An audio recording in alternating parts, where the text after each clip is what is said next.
எல்லா பொண்ணுங்களுக்கும் கோவங்கிறது ஒரு கவசம். யாரும் நம்மள நெருங்கிடக்கூடாது, தப்பா பாத்துடக்கூடாதுன்னு கோவமா இருப்பாங்க. நானும் அப்படிதான் இருந்தேன். ஆனா உங்க கூட பழகினப்பையும் உங்க கிராமத்திலயும் எனக்கு எந்த பயமும் இல்ல. அதனால கோவங்கிற கவசம் எனக்கு தேவைப்படல. உங்க கூட இருக்கிறப்ப எனக்கு ரொம்ப சந்தோஷமா பாதுகாப்பா இருக்கு. I feel safe. முடிவே பண்ணிட்டீங்களா? நான் முடிவு பண்ணிட்டேன்.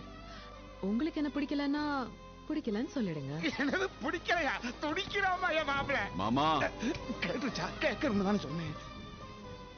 பிடிக்கலையா? ஏங்க எனக்கு கோர்வையா பொய் சொல்ல வராதுங்க. அப்போ உண்மையை சொல்லுங்க.